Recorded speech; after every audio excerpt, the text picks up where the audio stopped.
бүхэнд амлсан ёсороо хэрхэн ирээдүйд болох зүйлийг урьдчилан таамаглан ярих вэ гэдгийг зааж өгнө гэсэн.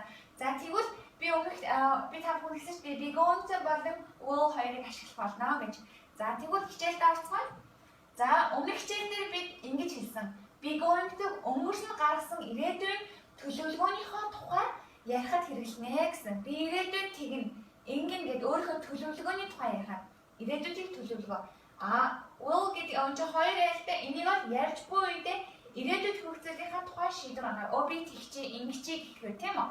За тэгвэл өнөөдөр be going to маань ирээдүйд болох зүйлийг одоо харагдаж буй шинж тэмдэг дээр үндэслэн таамаглан ярих бол.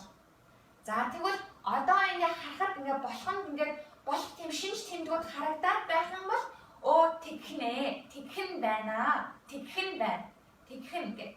тэгхэн байна гэж байна. Will гэдэг нь болохоор зэрэг энэ ганц L-тэй харагдаж бичигдээд байгаа юм бол уг нь хоёр L-тэй байх хэрэгтэй та бүхэн мэдж байгаа. Will гэх юм бол арай холын ирээдүйд болох зүйлийн талаар таамаглан ярих бол. Энд бол одоо шинж тэмдэг нь харагдаж байгаа учраас одоохон болох гээд байна тийм үү? За баримт нотлохоо байгаа одоохон болох гээд байна. Харин энд олуулан зэрэг ирээдүйд болох зүйлийн талаар ирээдүйд арай холын ирээдүйд надад тийм одоо харагд үндэслэн тийм шинж тэмдэг байхгүй байна. За look at those black clouds гэх юм бол it's going за чигээр юм үнсэлтэй look at those black clouds it is going to rain. Look at those black clouds. Тэр хар үүлнүүд рүү хардаа it's going to rain бороо орхон байна. За энэ хол it's about to rain гэж хэлж болно. Гэхдээ яг it's about to rain гэдэг бороо орох гэж байна. Бороо орох чинь it's going to rain гэдэг орхон байна. Хоёр алиггүй нь чиглэсэн болно шүү дээ. It's going to rain. Look at those black clouds. It's about to rain. Тийм үү? За харин look at those black clouds. It will rain. It will rain. Одоо ингээд хар үйл харагдаж байхад би бороо will гэж хэлж болохгүй ялгаа баримт байгаа учраас илүү хүчтэй сонсож байгаа. Бороо орон тодорхой юм шиг сонсогдно. Надад it's going to арай илүү хүчтэй байдаг л та. Яг л баримт нотлохоо байдаг учраас болох нь хүчтэй болох гэдэг нь илүү тийм нэг тодорхой байдаг юм уу? За тэгвэл it's 8:30. You're going to miss the train. It's 8:30. You're going to miss the train. Энэ 8:30 болж байна. Чи train гэдэг маань нөгөө нэг вагоноос хоцрох нь байна гэж байна. Watch out. You're going to hit that car.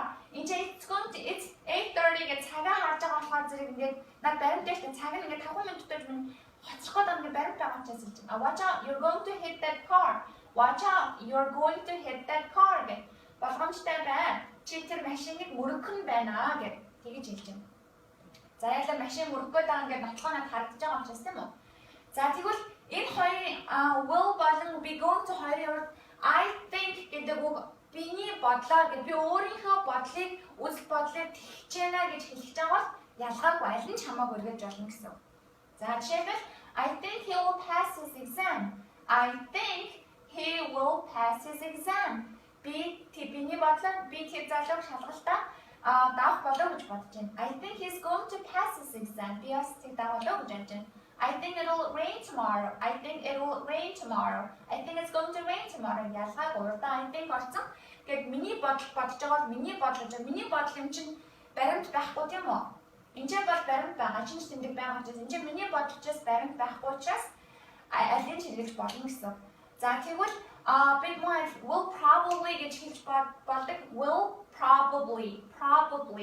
probably гэн магадгүй гэсэн. Тэгэхээр магадгүй байх гэдэг арай илүү нөгөө нэг ирээдүйд болох нь арай тодорхой бус тех байхаа гэх. Нөгөөдөл нь тэгнэ гэсэн бол энэ бол тодорхой бус байхаа. I will probably be home by 5 p.m. I will probably be home. Би гэдэг нь байх гэдэг үг л тэгэхээр би 5 цаг ихэд гэртээ байхаа. Гэртээ байх магадгүй байхаа гэж. Гэртээ байх магадгүй байхаа гэж байна. За тэгэхээр та бүхнийг ойлгосон байх гэж бодож байна. Ерөөсөө хамгийн том ялгаа нь энэ нь одоо харж байгаа ингээд нотлох шинж тэмдэгтэй. Жишээлбэл энэ хүн харж штэ гидсэн ингээд хүмүүс харж штэ заримдаа жишээ ингээд хараад хэлбэрээс харж оо чи хэрэгтэй хөвгтэй болох юм байна гэх тээ. Шинж тэмдэг байгаа учраас эрэгтэй хөвгтэй гэж хэлж болно.